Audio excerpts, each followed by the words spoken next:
Sorry, Prabhuji. My pranams to all Atma Jyotis, divine light of self. I welcome all of you for today's satsang. Today, we are going to talk on a very strange topic, very special topic. Swami Vidyaranya's teaching, I am bringing into a different framework of understanding. The topic of today is householder monk.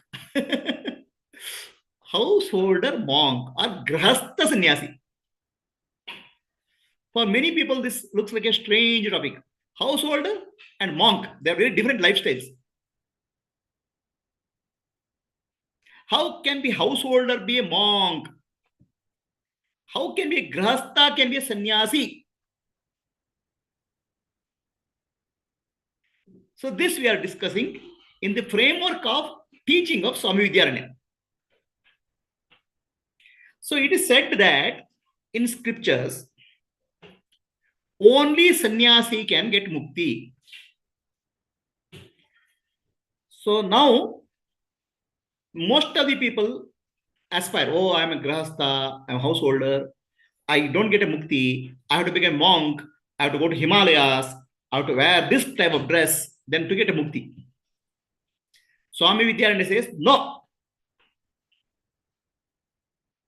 You can be a grahastha and sannyasi. How is that possible? That's what we're going to discuss. It's called householder monk.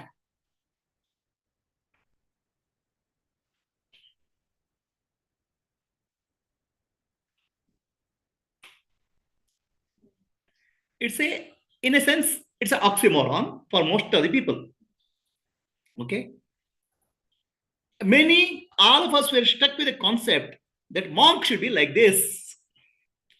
Monk is one who is wearing a dress, wearing a danda.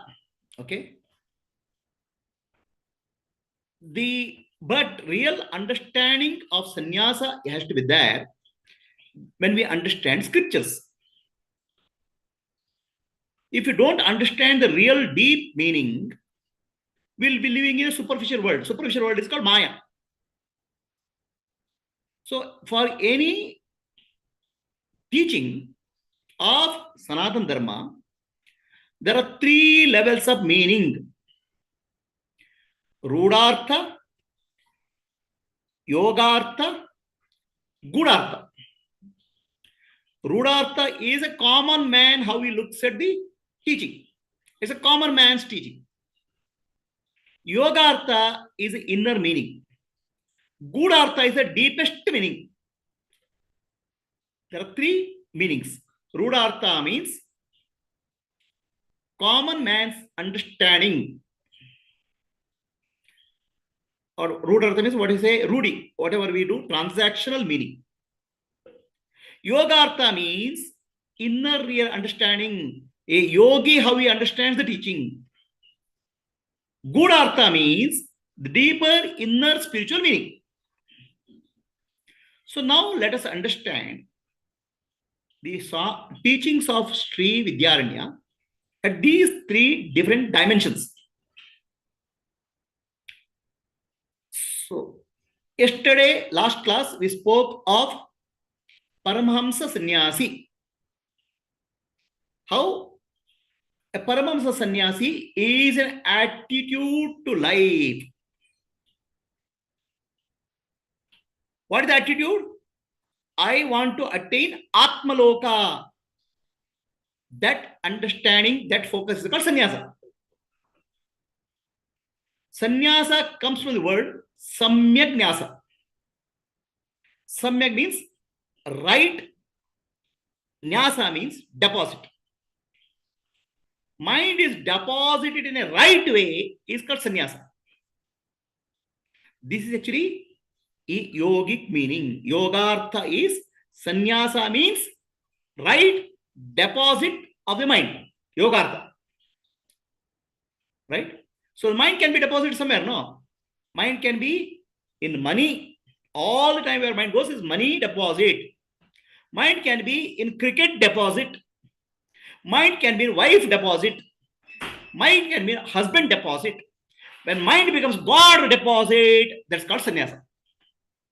It is nothing to do with the body. It has something to do with the mind.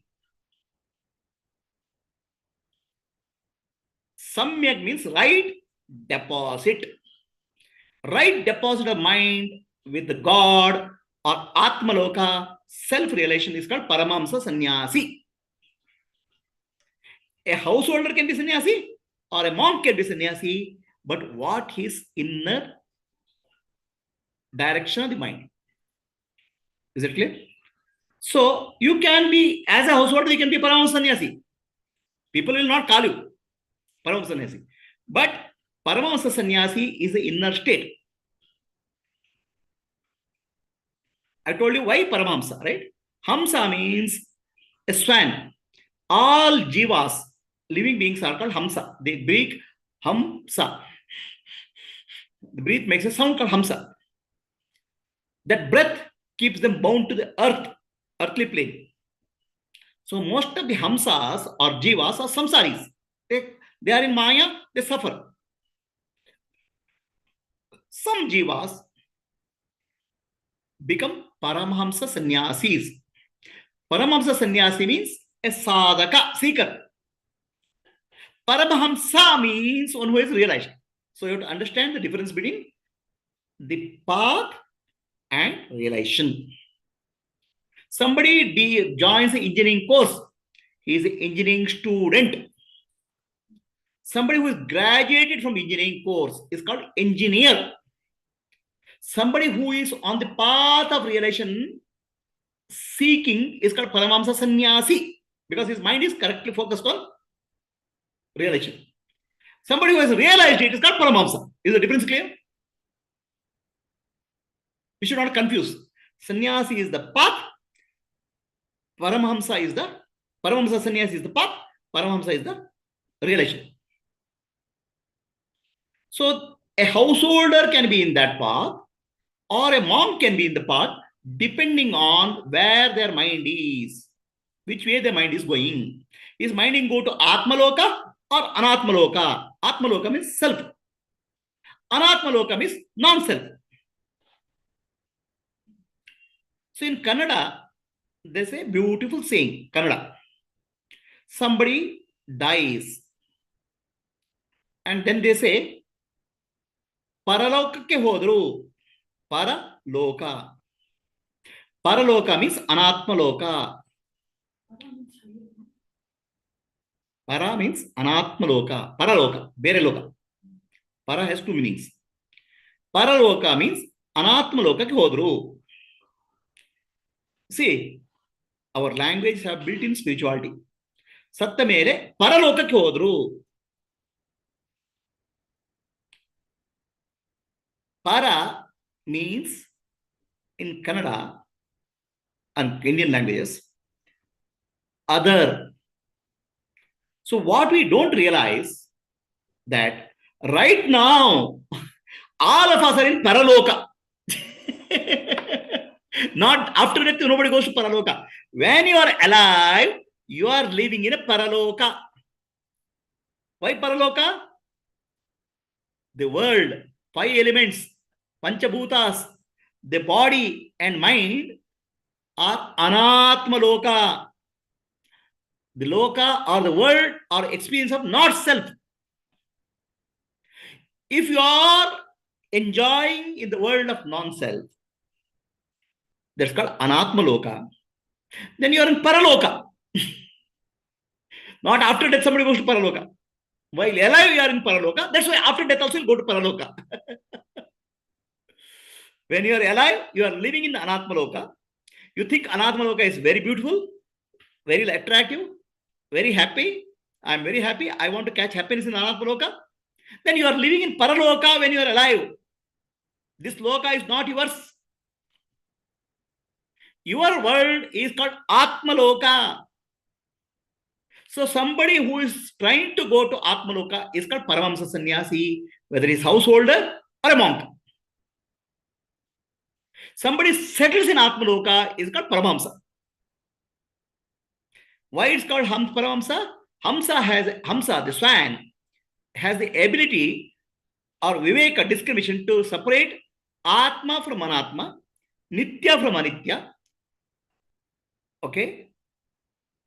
The Hamsa as a bird has the ability to separate milk from water and drink milk. Most of the Hamsas or Jivas, they're not bothered about it. They are happy with the Anatmaloka. They are happy with the Paraloka. They are happy with the world of non-self. Or they are trying to find happiness in the world of non-self. They are stuck in Maya. So Paramahamsa is also a Jiva. Hamsa only. But he has become Parama. How? He is trying to separate out Atma, Anatma, Nitya, Anitya, self and non-self, eternal and temporary. Then he realizes his Atma, the self, and abides in Atmaloka. Then he becomes a Paramahamsa. But if he keeps on doing this, he's called Paramahamsa Sannyasi. Is the distinction clear? So now let us go to 2 slokas. Now we are coming to, from Paramahamsa Sannyasi, we are coming to Vividisha Sannyasi. Vividisha means somebody who has a desire to get mukti, desire to abide in Atmaloka. For that, he has to do study, Shravana, Manana, Nididhyasa. He has to develop the spiritual qualities, Shama, Dama, Titiksha, Uparti, Shraddha, Samadhana. So now, let us go back to Swami Vidyaranya. What he says.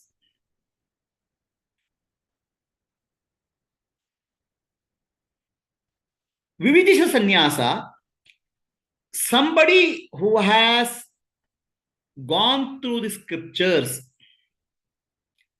and other religious acts enjoined by the Veda, prescribed by Veda, for him a desire for self-knowledge arises. Atma-jnana arises. Following this, renunciation is brought about by this desire called Vividisha Sannyasa. I have to become Vividisha Sannyasa. So Vividisha Sannyasa means renunciation of the seeker. He is a seeker. Still, he has to go through Shravana, Manana, Nidhyasa repeatedly to get clarity. Then he will come to 4th stage. Understand? So this here, we are speaking of 7 levels of spiritual enlightenment. First is called Shubhecha, then Vicharana, Tanumanasi, and Sattopati. At Sattopati level, 4th level, he becomes Brahmavid, knower of Brahman. So now the question is coming, who will get this Vichara, who will enter into Shubhecha? Why somebody will go into Shubhecha?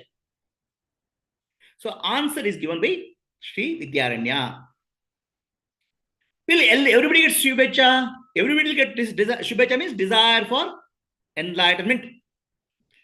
Desire for moksha. It's called mokshatva. Will everybody get it? Not at all. Not everybody gets this desire for mokshatva. Desire for mumukshatva is for a rare few. Who are that rare few? Somebody has done good karma in the past life. Somebody has done study of scriptures in the past life. Such a person, he comes from a good karmic background, good karma. When he is born, a desire for liberation arises in him. Our current life is a continuation of what we have done in the past life. Desire for liberation just doesn't arise just like that.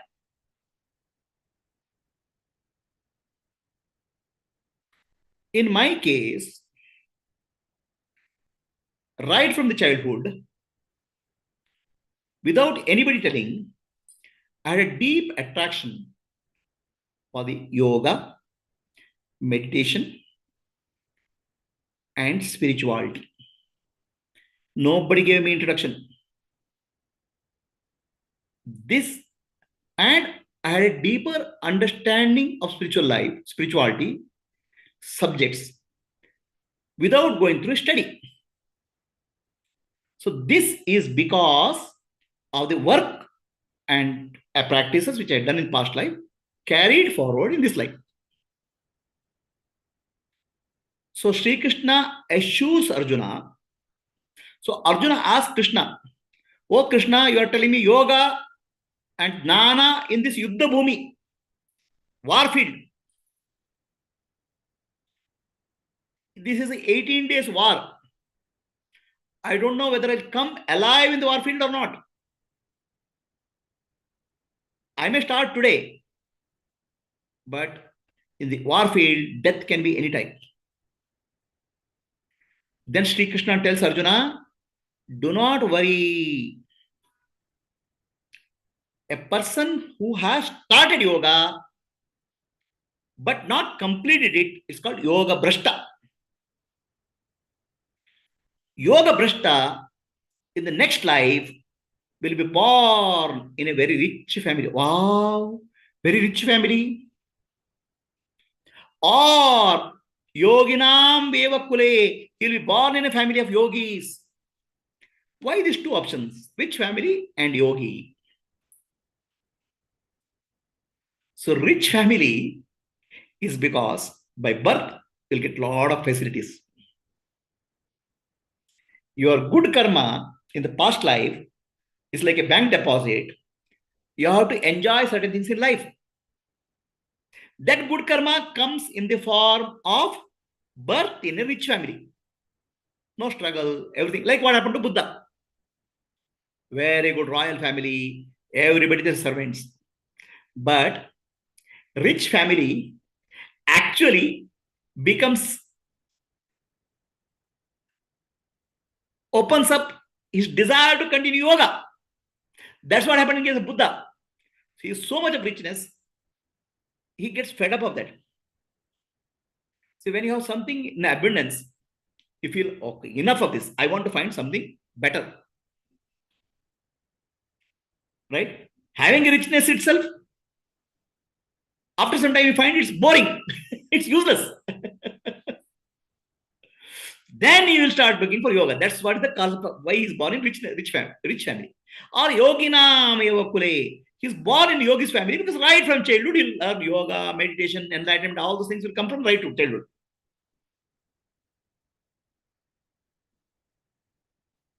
Understand? So I was not born in a rich family. I was not born in yogi's family also. But my desire for enlightenment liberation started very young age. Why I didn't born I was not born in rich family. I didn't have punya to get some enjoy something early in life. I faced difficulties and challenges in my early period. That was a preparation for me to build Shama Adama Atitisha Upardi. So the nature has a beautiful way of shaping your life, Prakriti. The Divine Mother knows what exactly you need when. So people who are coming here, listening here, I'm very sure they have done some good karma in the past life. They must have done some very good karma. That's why you come to listen to Atma Dnana, Vedanta Dnana, Vedanta study, Atma Jyoti Vedanta study, and Jnana Jyoti. You must have definitely done very good karma in your past life.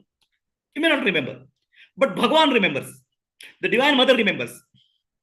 At the right time, she will bring you to the right place.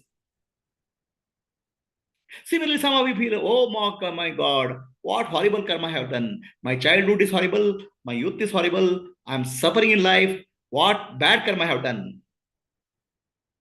Be happy. All your bad karma is appearing in difficulties and challenges in life. The bad karma is getting burnt. Then good karma surfaces to bring you to Atma. So you have done bad karma, that gets burnt in your suffering. And good karma comes. So rejoice, be happy. Whatever has come to your life is a complete package. Good karma and bad karma.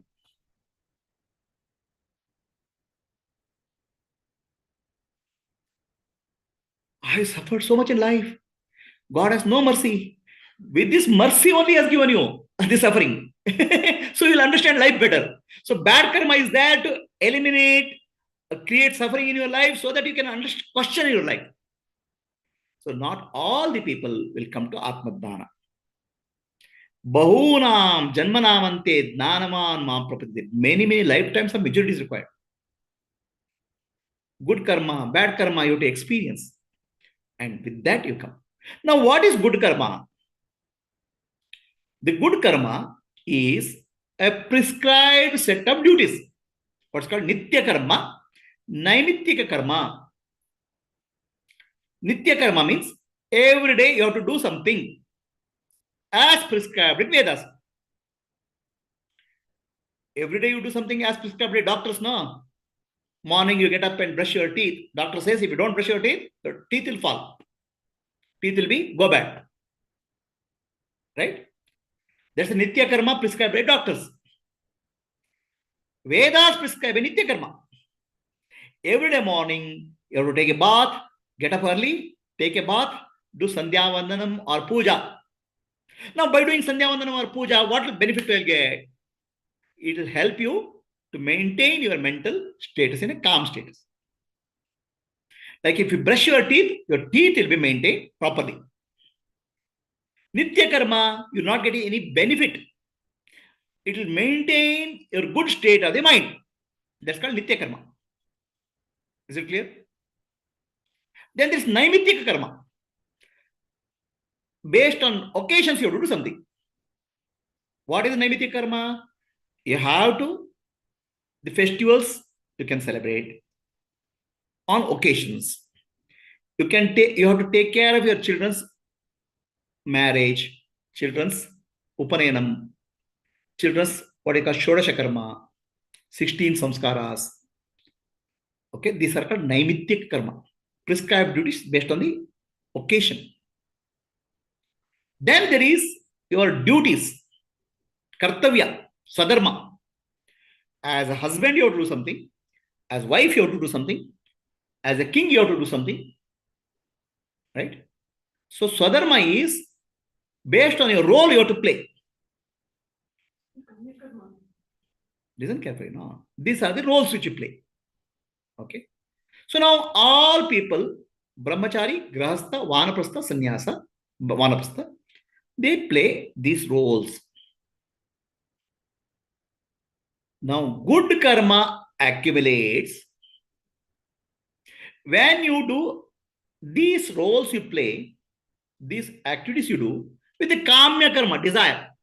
This will benefit me, this will help me. Okay, from this, many things, many good things will come to me. The same thing, nitya karma, naimittika karma, and swadharma. When you do with a desire for happiness, it becomes kamya karma. The same thing you desire for, you offer it to God. You do work as a kayake kailasa. Work is worship. Then same karma, whatever you do, same thing gets transformed into karma, which will lead you to liberation. Is the distinction clear? Whatever you do, the God looks at why you do. Ishvara, Bhagavan looks at why you do. The what you do gets transformed based on why you do. The why I do is for happiness.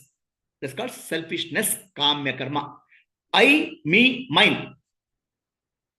Okay?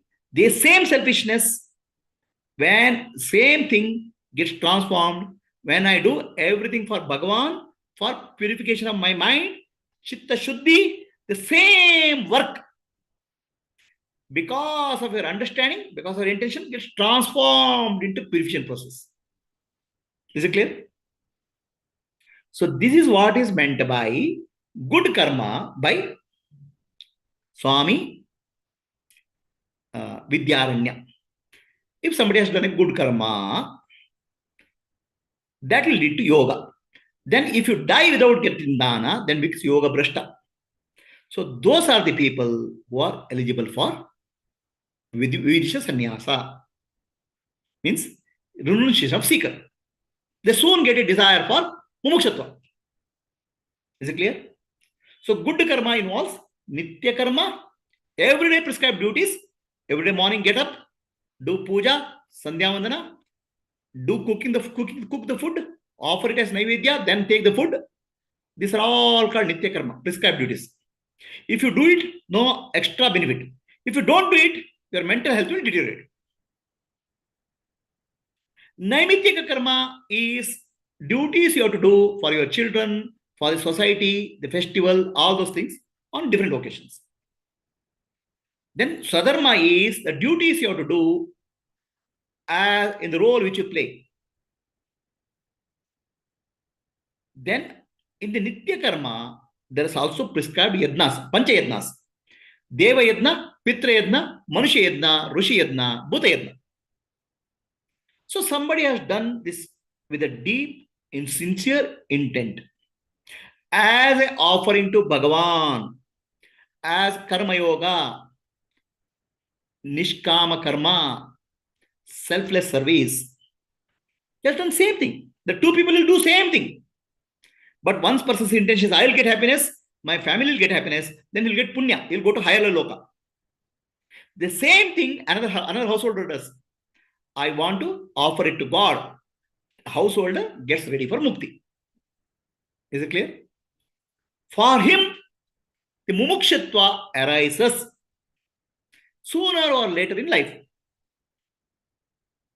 Initial part of your life, where you are born, is to exhaust some of your past karma. Good karma is there, some bad karma also is exhausted. The bad karma can come in the form of suffering, difficulties in childhood, as you grow up. That gets burned up. Then the good karma opens up, whatever you've done. Yadna, dana, tapas. So in good karma, yadna, dana, tapas also is included. Tapas means your austerities. You do Somavara Vrata, Shukravara Vrata, Ganesha Vrata. This Somavara Vrata you'll do for Shiva. Oh, so I do Somavara Vrata so that myself, my husband, my family will get health, wealth, and happiness. Then it becomes Kamya Karma. Somavara Vrata or Monday festival for Shiva you do as an offering to the Lord to purify mind, Chitta Shuddhi.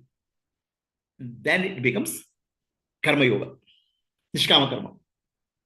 Same activity.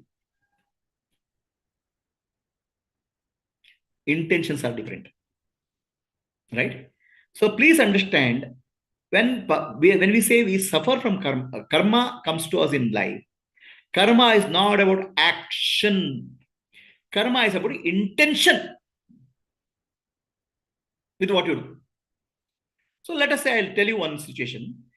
A person takes a knife, cuts open the knife of a person, and that person dies. Now, is it good karma or bad karma?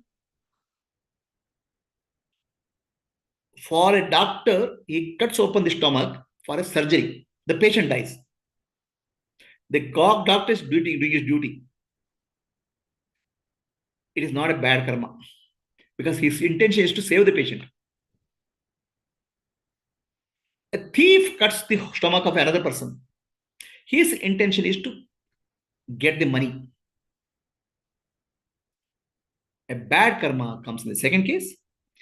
A good karma or nishkama karma happens in the case of doctor.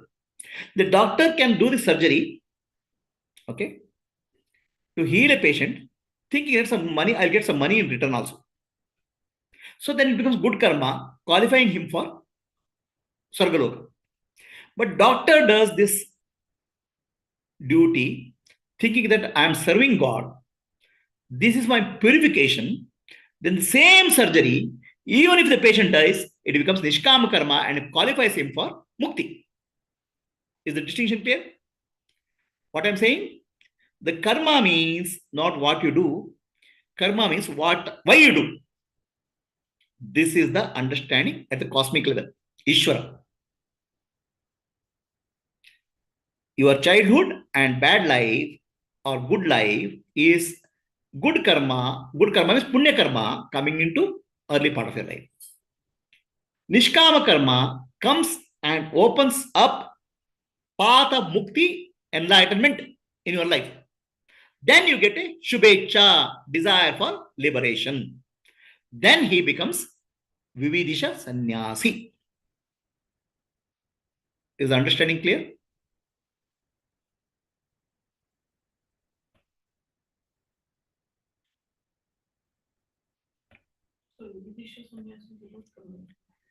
Karma yoga prepares him for vividisha sannyasa. Desire for liberation opens up. So this karma yoga might have been done in this lifetime or the early lifetime. We don't know. Ishvara knows, Bhagavan knows. So now there's a definition of two types of sannyasis. One is called householder monk. This is called grahastha sannyasi. This person is called sannyasi, monk. So Swami Vidyaranya says the renunciation, which means to knowledge, that's Vividisha sannyasa, is of two types. See, basically, I'm not putting my words. I'm quoting the Vidyaranya's words. But only I'm giving a name called Grahastha sannyasa, what he has said. Renunciation of only actions done with selfish motives, which lead to rebirth, etc., is first type, which is called Grahastha sannyasi. Second type is taking up a formal sannyasa with oaths and accepting all the external sense of it. So first one is informal sannyasa, second one is formal sannyasa. Is the distinction clear? Informal sannyasa can be taken by grahastha. You don't have to inform anybody. Nobody need to know. Informal sannyasa, you can do all householder duties as an offering to God, karma yoga, shravana, manana, nididhyasa, atmano mokshartam jagaditaya. If you take up the path, you are informal sannyasi. Nobody will know you are a sannyasi except yourself.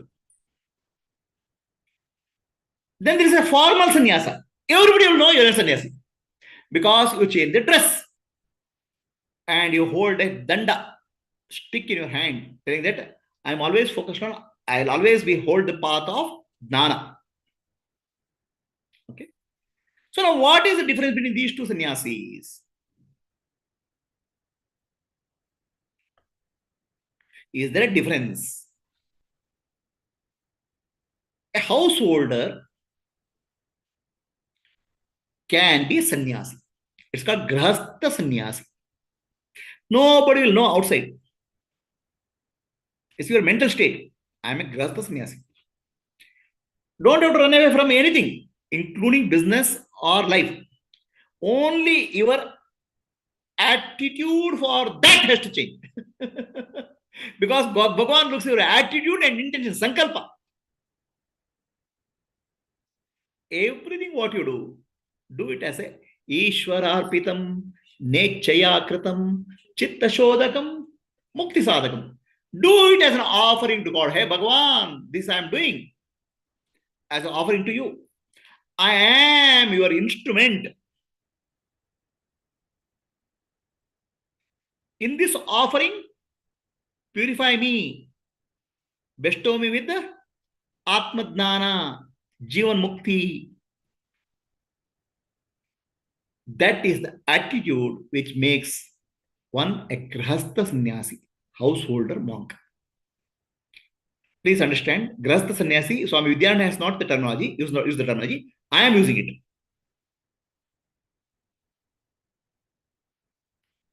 So there is no difference between grahastha sannyasi and actual sannyasi. Because sannyasa is the internal state of the mind.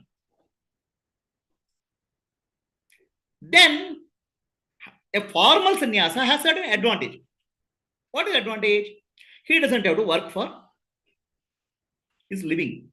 The society, because he wears a dress, society will give him something. Okay, take your food. For a grahastha, nobody will give you food. You have to earn. Okay. So sannyasi lives with a minimum and he has a more time for Shravana, Manana, Nididhyasa compared to household. Sannyasa life has a advantage. Shravana, Manana, Nididhyasa he can do. And sannyasi has a duty. He has a duty to pass on the knowledge to the society. Jnana. Jnana yadna he has to do. Whereas grahastha has to do pancha yadna. Deva yadna, pitra yadna, manusha yadna, bhuta yadna, rushi yadna. In rushi yadna, grahastha has to do atma jnana, shravana, manana, nidhyasa and pass on. So grahastha has more yadnas, sannyasi has less yadnas. Is it clear? So sannyasa ashram is great, beautiful. That's what people think. Because we are in household. See, I have to take care of my morning, I have to take care of my husband or wife, or I have to go to office, take care of children. Oh, so many problems are there. So grahastha ashram is, sannyasa ashram is better. This is what many householders think. There's a saying, no, Dura the better nunage. The mountain far away looks greener. Reality of sannyasa ashrama, you have to face a lot of challenges in hard life. Hard life. One aspect. Second aspect is, in sannyasa ashrama, ego can bloat, become big. Sannyasi can develop I am sannyasi ego. I am better than others. Okay. I have renounced the world. So his ego can become big. That's why you may see many sannyasis getting angry, shouting at people, or doing something which doesn't appear to be fitting into their dress. Ego can bloat. There's nobody to cut the ego. People will come and fall at your feet because you are a sannyasi, adding to your ego. And you sit in a cave in Himalayas, isolated place, you can have your own fantasies developing into realization. You can get an imagination I'm realized also. So this is the disadvantage of sannyasa. Advantage is your time fully dedicated. You can dedicate more time. Of course, those who are pure, chitta shuddhi has happened, they can get a realization quickly also. The disadvantage of sannyasa is ego getting bloated. So now everything has advantage and disadvantage in life. A grahastha ashrama has a disadvantage of doing a lot of work for survival, family, and yadna, dana, tapa. He has much more responsibilities compared to sannyasi. Oh, so much of workload. But actually, in a way, there's an advantage itself. Because when you do all this, your maturity of the mind increases. Let us say you're in a business, customer will come and shout at you, blast you. You will develop how to manage your mind, not getting angry. So some of the spiritual qualities can develop, or many spiritual qualities can develop. When the same action, if you do as karma yoga, as offering to Ishvara, when the customer comes and shouts, hey Bhagavan, I'm thankful. Customer is coming and shouting at me to test my Shama, Dama, Titiksha. My spiritual quality is testing. Thank you for sending an examination today. Then already you're spiritually evolved, becoming evolved. No, the customer is, what kind of a customer is this? You're getting angry. Then you are in the different path. So grahastha has a wonderful opportunity to convert 24 hours of his life as service to God. With an added advantage, plus point. What is plus point? Every minute somebody is there to trim your ego. Sannyasi doesn't have that advantage. Nobody is there to trim his ego.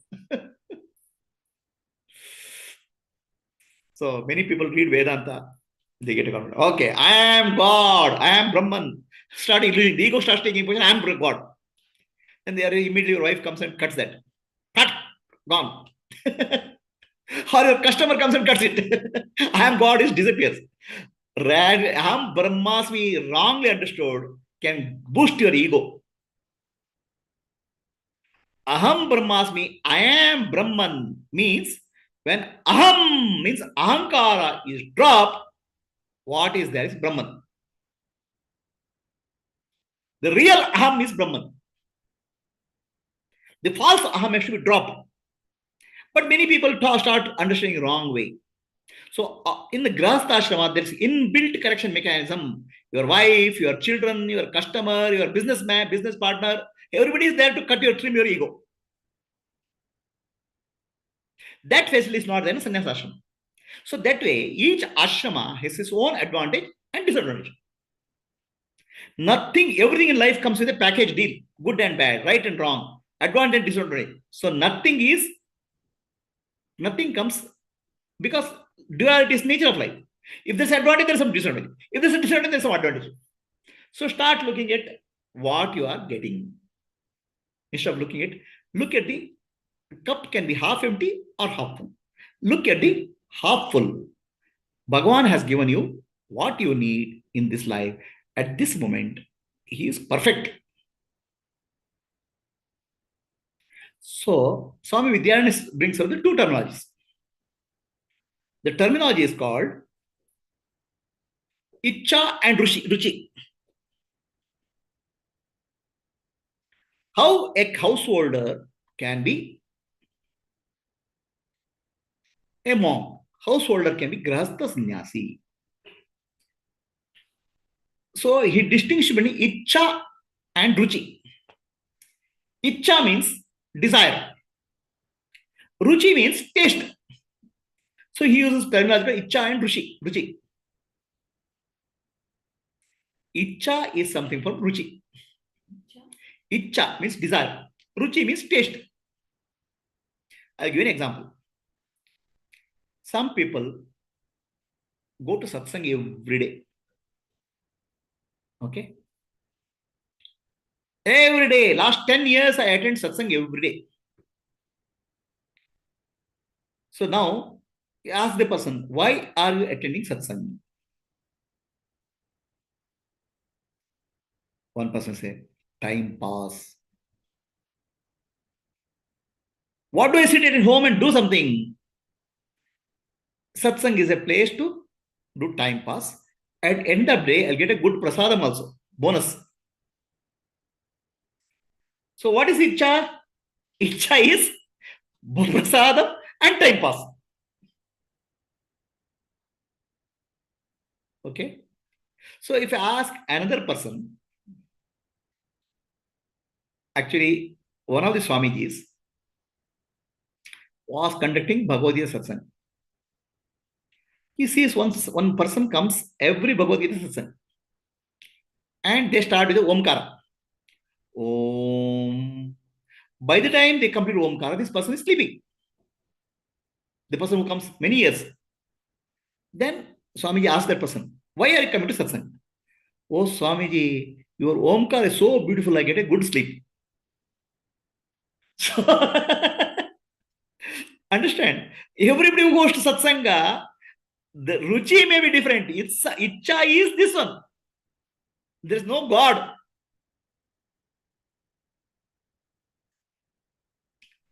So, Bhagavan looks at what you icha here, what ruchi here. With icha, you'll do kama karma. With ruchi, you will do nishkama karma. Oh, I am doing this. What? I am doing cooking in my house. I don't have time to go to satsang, but I am doing cooking for God. That's called ruchi. Your taste is with God. Whereas even if you may go to satsang, your icha may be to have a good sleep or time pass. Icha and ruchi distinction is clear? Ruchi is what is your inner taste? Why are you doing what?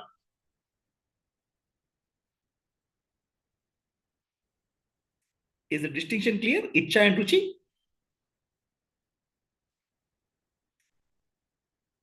Understood?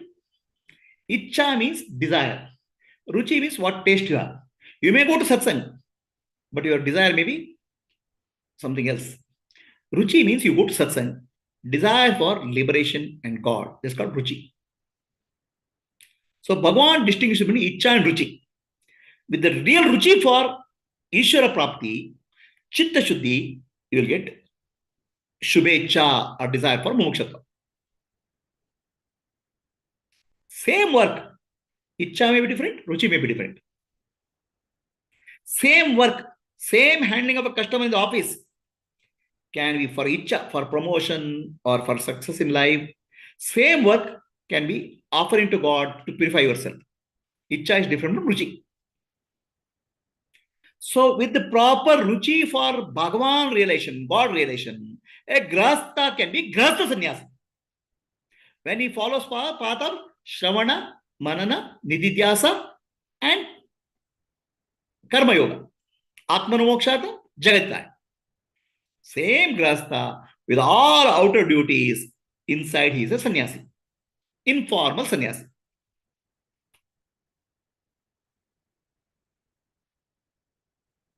So now I'll give two stories to tell you, give much more deeper understanding of grahastha sannyasa.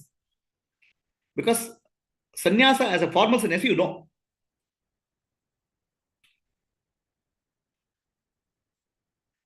There are Janaka Raja is an enlightened king.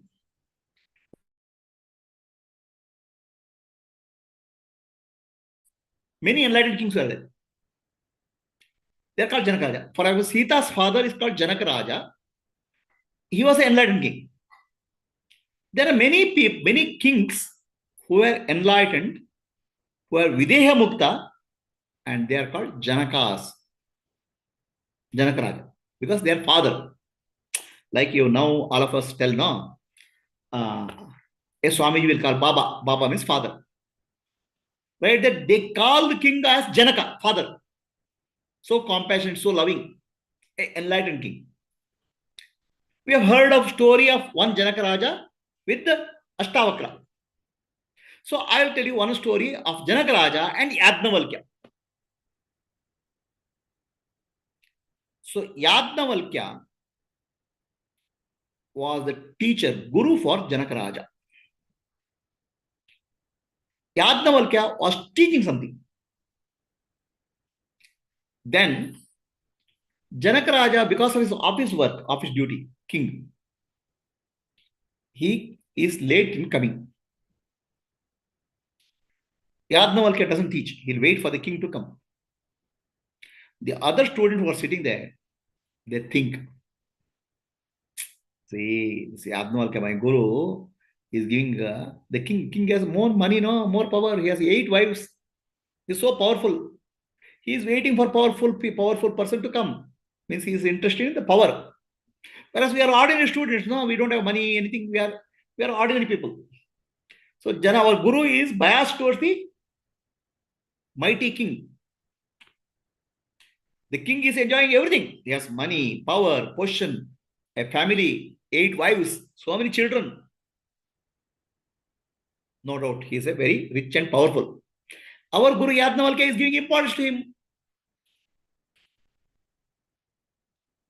So Yadnavalkya understands the state of the mind of the students. In couple of days, Yadnavalkya is conducting a teaching of Brahmasutra. Janaka Raja comes and sit quietly, intently listening to teaching, silently. That time, a servant comes and starts running and tells Janaka Raja, Maharaja, your palace is on fire.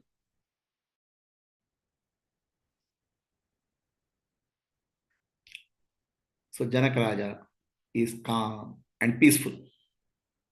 He says, there is no my palace.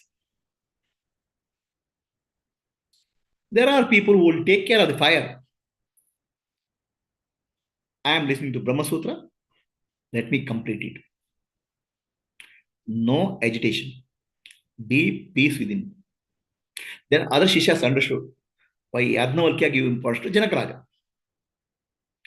So enlightened, so evolved, not disturbed by any external conditions. So Janakaraja was a king, a family life, children. He was an army. He was very powerful, but he was a grahastha sannyasi in one way. Example of grahastha sannyasi.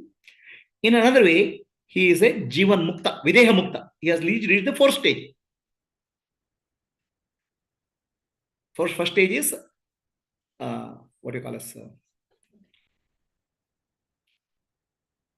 Shubhecha, Vicharana, Tanumanasi, and Shubhech and Sattopadi.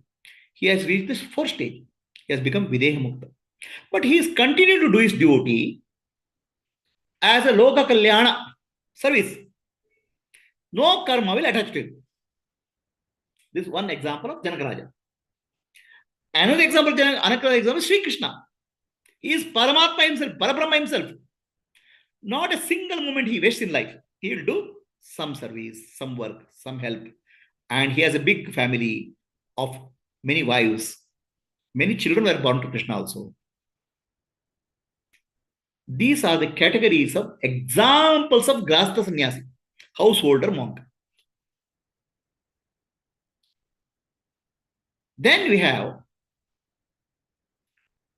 Grahastha Sannyasi, another example.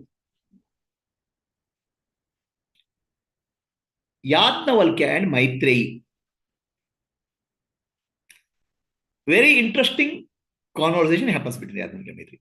Yadnavalkya had two wives, Maitreyi and Katyayani. Yadnavalkya had a big ashram. Many students, he took care of all students and he became old. He is no longer able to continue his day-to-day activity for the society. Now he said he will take sannyasa. Now Yadnavalkya is already fourth stage. He is Nani. He is Brahmavid. Why a Brahmavid should take sannyasa?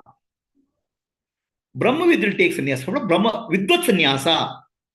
What is Vidvat sannyasa? Eliminate all remaining vasanas. Brahmavid or fourth stage somebody reaches when Bandha vasanas go.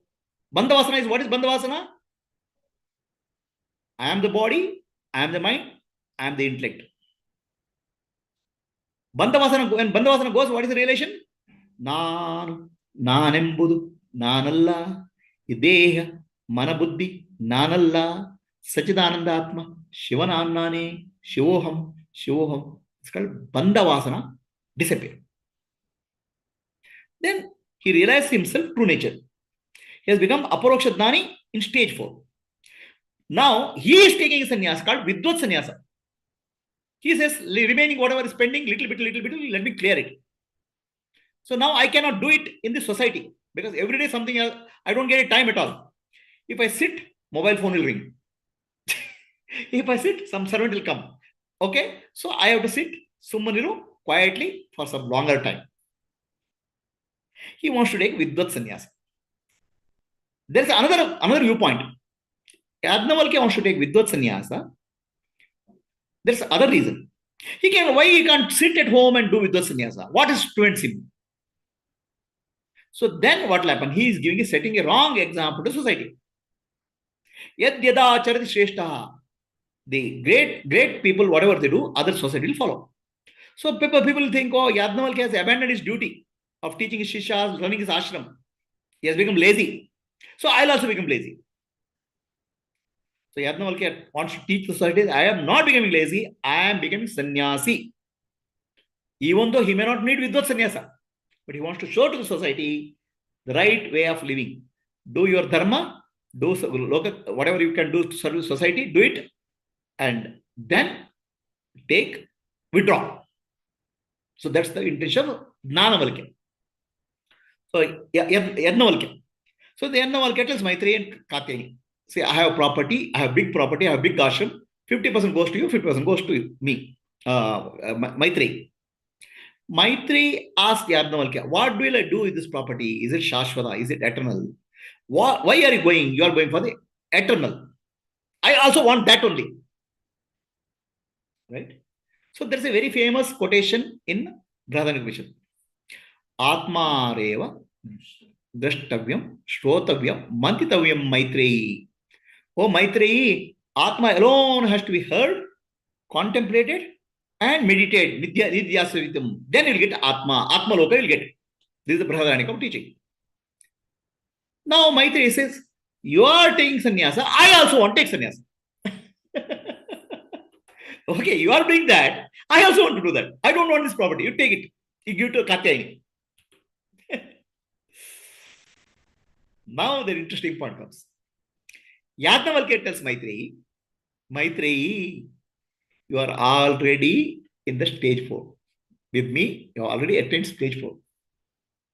You don't have to go anywhere. You already know what is to be known. Be in the ashram and attain that. Don't have to go anywhere. Why he says he doesn't have to go anywhere, but I have to go somewhere? Because Yadnavalkya, even if he sits for a moment, all activities happen around him. He can't sit moment silently. So he has to take a formal sannyasa. Maitreyi, you can sit here in this ashram and attain the higher states of consciousness. You don't have to go anywhere, but I have to go somewhere. Is the distinction clear? Very subtle. See, Maitreyi, for Maitreyi, even if she's in ashram, she can sit quietly and remove all her vasana samskaras without getting much interact with the society. Because she is not running the ashram. She can afford to sit in ashram quietly. And she has already dana. She was a Brahmavadini. And Brahmavadini means somebody who was studied, was contemplating on Brahman, wanted to reach Brahman. She got attracted to Yadnavalkya and proposed to marry him when Yadnavalkya defeated all the scholars in Janaka Sabha. She fell in love with Yadnavalkya. Even though Yadnavalkya first wife called Katyayani, Maitri proposed to become second wife, to become his student. And he has already done everything. She has already reached the fourth stage. Yadnavalkya says, why you have to go anywhere? Sit here and complete your journey. Whereas I have to go somewhere because wherever I am, something or other come, king calls or something else will come. So Yadnavalkya goes from there and he establishes an ashram in place in Russia. It's called Rushi Avarta, the place where Rushi came. So Yadnavalkya goes and spreads Sanatana Dharma as sannyasi in Russia. Many of the Russian languages have deep Sanskrit roots. And some villages in Russia speak Sanskrit also because of Yadnavalkya. So Yadnavalkya, wherever he goes, does go Loka Kalyana. And Maitri didn't go anywhere. She sat in the ashram and attained the highest supreme. So Maitri is an example of Grahastha sannyasi. Yadnavalkya gave an example of a formal sannyasa. And why they did it? I have given an example, understand. I have told you. Is the meaning of Grahastha sannyasa clear to all? Sit silently for some time.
asatoma sadgamaya tamasoma jyotirgamaya mrityorma amritam gamaya. Om Shanti Shanti Shanti. Purnamadah Purnamidam Purnat Purnamudachyate Purnasya Purnamadaya Purnamevavashishyate. Om Shanti Shanti Shanti. ನಾನೆಂಬುದು ನಾನಲ್ಲ, ಈ ದೇಹ ಮನಬುದ್ಧಿ ನಾನಲ್ಲ, ಸಚಿದಾನಂದಾತ್ಮ ಶಿವನಾನು ನಾನೇ. ಶಿವೋಹಂ ಶಿವೋಹಂ ಶಿವೋಹಂ. ಆತ್ಮದರ್ಶನಂ ಬ್ರಹ್ಮದರ್ಶನಂ ಬ್ರಹ್ಮದರ್ಶನಂ ಸತ್ಯದರ್ಶನಂ. ಅಂತರ್ಜ್ಯೋತಿ ಬಹಿರ್ಜ್ಯೋತಿ ಪ್ರತ್ಯಗ್ಜ್ಯೋತಿ ಪರಾತ್ಪರ ಜ್ಯೋತಿರೇವ ಜ್ಯೋತಿ ಸ್ವಯಂ ಜ್ಯೋತಿ ಆತ್ಮಜ್ಯೋತಿ ಶಿವೋಸ್ಮ್ಯಹಂ. ಲೋಕಾಃ ಸಮಸ್ತಾಃ ಸುಖಿನೋ ಭವಂತು. ಲೋಕಾಃ ಸಮಸ್ತಾಃ ಸುಖಿನೋ ಭವಂತು. ಲೋಕಾಃ ಸಮಸ್ತಾಃ ಸುಖಿನೋ ಭವಂತು. ಹರಿ ಓಂ. ಶ್ರೀ ಗುರುಭ್ಯೋ ನಮಃ. ಹರಿ ಓಂ. ಈ ಸನ್ಯಾಸ ಅನ್ನೋ ಶಬ್ದವನ್ನು ಚೆನ್ನಾಗಿ ಅರ್ಥ ಮಾಡ್ಕೋಬೇಕು. ಅದೊಂದು ರೂಢಾರ್ಥ ಇದೆ, ಯೋಗಾರ್ಥ ಇದೆ, ಗೂಢಾರ್ಥ ಇದೆ. ಯೋಗಾರ್ಥ ಅಂದ್ರೆ ಮನಸ್ಸಿನ ಸ್ಥಿತಿ. ಗೂಢಾರ್ಥ ಒಂದಿದೆ, ಅದೇನು ಗೊತ್ತಾ? ಸನ್ಯಾಸ ಅಂದ್ರೆ ಆತ್ಮ. ಆತ್ಮ ಸನ್ಯಾಸಿನೇ, ಅದಕ್ಕೇನು ತಗೋಬೇಕಾಗಿಲ್ಲ, ಆತ್ಮಕ್ಕೆ ಯಾವುದು ಅಂಟ್ಕೊಳ್ಳಲ್ಲ. ರೂಢಾರ್ಥ ಸನ್ಯಾಸಿ ಅಂದ್ರೆ ಒಂದು ಡ್ರೆಸ್. ಗೂಢಾರ್ಥ ಸನ್ಯಾಸಿ ಅಂದ್ರೆ ಮನಸ್ಸಿನ ಸ್ಥಿತಿ. ಯೋಗಾರ್ಥ ಸನ್ಯಾಸಿ ಅಂದ್ರೆ ಮನಸ್ಸಿನ ಸ್ಥಿತಿ. ಗೂಢಾರ್ಥ ಸನ್ಯಾಸಿ ಅಂದ್ರೆ ಆತ್ಮಕ್ಕೆ ಸನ್ಯಾಸಿ ಅಂತ ಕರೆಯುವುದು. ಯಾಕಂದ್ರೆ ಆತ್ಮಕ್ಕೆ ಏನು ಅಂಟ್ಕೊಳ್ಳೋದಿಲ್ಲ.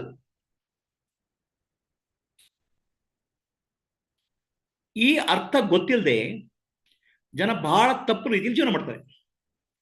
ಸನ್ಯಾಸ ಇಲ್ದಿರ ಮೋಕ್ಷ ಇಲ್ಲ ಅಂತ ಒಬ್ಬರಿಗೆ, ನಮ್ಗೆ ಒಬ್ಬ ಪರಿಚಯದವ್ರಿಗೆ ಕೇಳಿದ್ದೆ ನಾನು. ಅವ್ರಿಗೆ ಗೊತ್ತಿದೆ, ತುಂಬಾ ಜ್ಞಾನ ಇದೆ, ತುಂಬಾ ಸ್ಟಡಿ ಮಾಡಿದ್ದಾರೆ. ಬಟ್ ಸಾಯುವ ಕಾಲದಲ್ಲಿ ನಾನು ಸನ್ಯಾಸ ತಗೊಂಡಿಲ್ಲ, ಸನ್ಯಾಸ ತಗೊಂಡಿದ್ರೆ ಮೋಕ್ಷ ಇಲ್ಲ ಅಂತ ಅವರಿಗೆ ದುಃಖ. ಅದಕ್ಕೆ ICUನಲ್ಲಿ ಹುಷಾರಿಲ್ಲದೆ ಬಿದ್ದಿದ್ದಾಗ ಒಬ್ಬನ ಕರ್ಕೊಂಡು ಸನ್ಯಾಸ ದೀಕ್ಷೆ ತಗೊಂಡ್ರು, ಮೋಕ್ಷ ಸಿಗಬೇಕು ಅಂತ. ಇದರಲ್ಲಿ ಅಂದ್ರೆ ಸನ್ಯಾಸ ಅನ್ನೋ ರೂಢಾರ್ಥಕ್ಕೆ ಸಿಕ್ಕಾಕೋಬೇಡಿ. ಗೂಢಾರ್ಥಕ್ಕೆ ಹೋಗಿ, ಯೋಗಾರ್ಥಕ್ಕೆ ಹೋಗಿ, ಗೂಢಾರ್ಥಕ್ಕೆ ಹೋಗಿ, ಆವಾಗ ನಿಮಗೆ ನಿಜವಾದ ಸನ್ಯಾಸ ಗೊತ್ತಾಗುತ್ತೆ. Oh sorry, I told entire in Kannada. One of my friends, one of my known people, is well versed in scriptures, and he was so unhappy that he is not able to do sannyas in ICU, because without sannyas there is no moksha. That's what he had heard. In ICU, somebody came and gave him sannyas diksha, and he died in a day, thinking that with sannyasa he'll get a moksha. This all because of wrong, not complete understanding sannyasa. The word sannyasa has 3 levels of meaning. Rudhartha means a change of dress, change of lifestyle. That's called common man's understanding sannyasa. Yogartha means, sannyasa means a state of the mind where you're constantly seeking Atma, Atmaloka, self-enquiry. Gudhartha means inner meaning. Real meaning of sannyasa, Gudhartha, is Atma is sannyasi. As Atma, nothing touches you. You are free from everything. You are already sannyasi. Is it clear to all? Anybody has a question? Now, next question comes. Yajnavalkya told Maitreyi, you sit here and take sannyasa. Or sit here and you are sannyasi. Grahastha sannyasi. Now, the question comes, is there a problem in women taking sannyasa?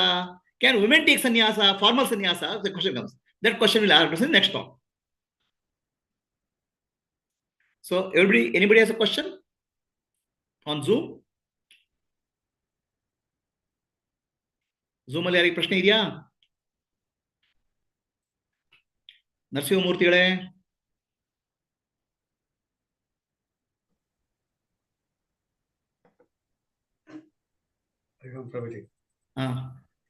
ಪ್ರಶ್ನೆ ಏನೂ ಇಲ್ಲ, but informal sanyasa is working better for me. Okay. ಅಂದ್ರೆ it is working like a what's that live testing. Yeah, unit testing and in regression testing, integration testing, everything is right. that's all that is. Thank you. Very good. So anybody else is working? Any questions? Shravan Kumar, Purnima? Hariom Prabhuji, no question. So now what we have to do now is increase our ruchi and icha both. Icha is kamya karma. Ruchi is nishkama karma, God. So if we increase ruchi, automatically icha will also get corrected. Yeah. Oh. This is Vidya understanding. So icha and ruchi Swami Vidya understanding. Okay. Right? I gave example, no? Somebody goes to satsang. Icha is get a good sleep. Ruchi is not there in God. Icha is for sleep, but not for God. Okay. Ruchi is not for God. Okay. So that's the ruchi level only we have to get correction. Right. Ultimately, please understand, the karma Bhagavan looks at why you do, not what you do. Karma is why you do. Okay, many people think that karma is what I do is karma. But why you do is karma. Why you do what you do is karma. So why you do, you may go to satsang, but your desire may be time pass. Yes. Ruchi may be, oh my God, evening 2-3 hours, I get a good prasadam here, some time pass, good time pass. That may be icha. Ruchi may not be God realization. If ruchi is God realization, even at home, you can God realize God. You don't have to come to satsang also. Yes. Right? Yes, bro. So here the terminological grahastha sannyasi I have brought in. Vidyaranya didn't put that word, but from whatever teachings of Vidyaranya, I have brought the terminological grahastha sannyasi. Yes. Okay. Yes, Shravan, any questions? No, Prabhuji. Only sannyasi. You are natural sannyasi or forced sannyasi? In grahastha sannyasi, there are two types of sannyasa. Natural and forced also. It is forced, it's becoming natural slowly. Anybody else? Any questions? Hari Om Prabhuji. Hari Om Vasu. Is ruchi more like intention and desire is actually the outward? Ruchi, no, it's not about desire, intention. Ruchi, icha is a desire. Okay. Why do I do it? Is that not intention? I want God realization, so I'll go to satsang, or I want prasada, so I'll go to satsang. Yeah. Icha is about prasada, desire. I want happiness. Ruchi is I want to realize God. Ruchi is in our language, Kannada language, English language, right? Okay. Taste is for God realization. Okay. Right? So, anybody else any questions? Uma, Shaila, Vasudha, Anupama. Hari Om Guruji. ಚೆನ್ನಾಗಿ ಮೈತ್ರೇಯದು ಮತ್ತೆ ಅವ್ರದ್ದು ಇದು ಹೇಳಿದ್ರಲ್ಲ ನೀವು ಮೈತ್ರೇಯಿ ಮತ್ತೆ ಯಾಜ್ಞವಲ್ಕ್ರ ಅದು ಆ ಗೃಹಸ್ಥಾಶ್ರಮದನ್ನ ತುಂಬಾ ಇದಾಗಿತ್ತು ಗುರುಜಿ. ಅಂದ್ರೆ ಗೃಹಸ್ಥ ಇದ್ಕೊಂಡೇನೆ ಇದು ಮತ್ತು ಕಷ್ಟ ಯಾಜ್ಞವಲ್ಕ್ಯರಿದಂದ್ರೆ ಅವ್ರು ಹೊರಗಡೆ ಹೋಗಿ ಮಾಡ್ಬೇಕಿತ್ತು. ಇದು ಅದಕ್ಕಿಂತನೂ ಅಂದ್ರೆ ಶ್ರೇಷ್ಠ ಅಂತ ಅಲ್ಲ, ಅದಕ್ಕಿಂತ ವಿಭಿನ್ನವಾಗಿ ನೀನ್ ಇಲ್ಲೇ ಮಾಡ್ಬಹುದು ಅಂತ ಅವ್ರು ಹೇಳ್ತಾ ಇದ್ರು.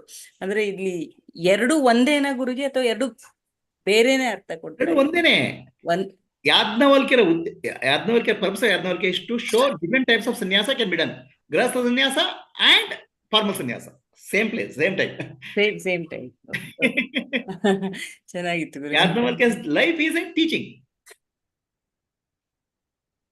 ಅಂದ್ರೆ ಇಲ್ಲಿ ಮೈತ್ರೇಯಿದು ಲೈಫ್ ಇಸ್ ಯಾರಿಗೂ ಗೊತ್ತಾಗಲ್ಲ. ಅವ್ರು ಅಂದ್ರೆ ಅವರು ಯಾಜ್ಞವಲ್ಕ್ಯರಿದು ಗೊತ್ತಾಗ್ತಾ ಇತ್ತು, ಬೇರೆಯವರು ನೋಡಿ ಕಲಿತಾ ಇದ್ರು.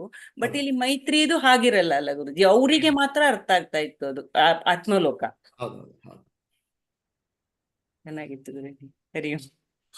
ವಸುಧಾ, ಕಾತ್ಯಾಯಿನಿ ಏನೋ ಪ್ರಶ್ನೆ ಇದೆಯಾ? ಪ್ರಶ್ನೆ ಏನೂ ಇಲ್ಲ ಗುರುಜಿ. ಅಂದ್ರೆ ರುಚಿ ಇಬ್ರಲ್ಲೂ ಸೇಮ್ ಇತ್ತು, ಅಂದ್ರೆ ಮೈತ್ರೇಯಿ ಮತ್ತೆ ಯಾಜ್ಞವಲ್ಕರಲ್ಲಿ. ಹೌದು, ಕಾತ್ಯಾಯಿನಿ ರುಚಿ ಬೇರೆ ಇತ್ತು ಅಲ್ಲಿ. ಅವ್ರ ಹೆಂಡತಿ ಕಾತ್ಯಾಯಿನಿ ರುಚಿ ಇಸ್ ಆ ಪ್ರಾಪರ್ಟಿ, ಆಸ್ತಿ. Katyayani had a ruchi or icha for property. Yeah. Maitri had a ruchi for self-realization. self-knowledge. So ತುಂಬಾ ಚೆನ್ನಾಗಿತ್ತು ಗುರುಜಿ. ಅಂತೂ ಅಯ್ಯೋ ನಮ್ಗೆ ಮಾಡಕ್ಕಾಗಲ್ವಲ್ಲ, ಹೊರಗಡೆ ಹೋಗಕ್ಕಾಗಲ್ವಲ್ಲ ಅನ್ನೋರ್ಗೆ ಇದು ಮೈತ್ರೇಯಿ ಎಕ್ಸಾಂಪಲ್ ಚೆನ್ನಾಗಿ ಮನೇಲಿ ಕೂತ್ಕೊಂಡು ನಿಮಗೆ ರುಚಿ ಇದ್ರೆ ಖಂಡಿತ ಆಗತ್ತೆ ಅದು ಅನ್ನೋದು. ರುಚಿ ಮುಖ್ಯ, ನಿಷ್ಕಾಮ ಕರ್ಮ ಮುಖ್ಯ, ಶ್ರವಣ ಮನನ ನಿಧ್ಯಾಸ ಮುಖ್ಯ ಅಷ್ಟೇ. There is another dimension to this. Okay, dimension is many women do not get an opportunity to do Shravana, Manana, Nidhyasa at home. They may have to take formal sannyasa to get it. But Yajnavalkya's wife is very fortunate, Maitreyi. At house itself, she has done Shravana, Manana, Nidhyasa. Then why she has to go anywhere is the question. ಅರ್ಥ ಆಯ್ತಾ? Correct ಗುರುಜಿ. ಈಗಿನ ತರ facility ಇರ್ಲಿಲ್ಲ ಅವಾಗ, ಎಲ್ಲ facility ಬಂದ್ಬಿಟ್ಟಿದೆ. Internet Zoom ಬಂದ್ಬಿಟ್ಟು ghar ghar will become gurukul.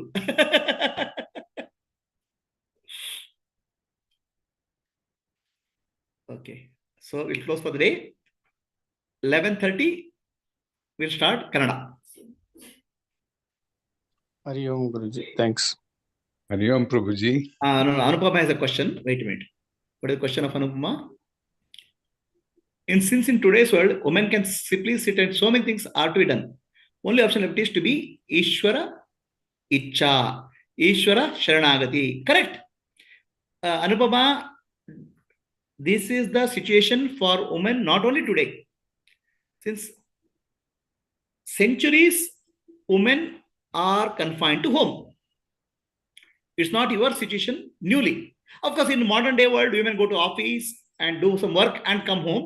But everywhere they are loaded with work. Okay, you go to actually when you go to office work, homework will be there. Homework, office work, they are actually loaded with many things. This is not today's situation, but how that situation with proper ruchi for Ishvara can convert into opportunity for realization. Is it clear, Anupama?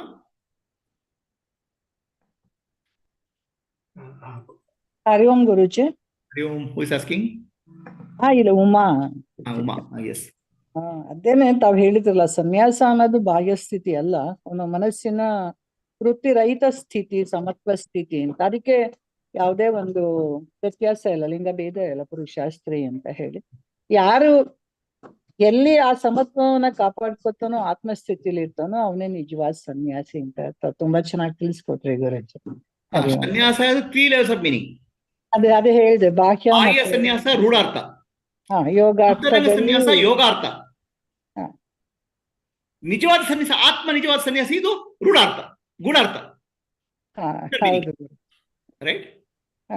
ಸರಿ ಗುರುಜಿ. Anything in Sanatana Dharma has to be understood at 3 dimensions in any spiritual teaching: Rudhartha, Yogartha, and Gudhartha. Otherwise, it may make confuse it.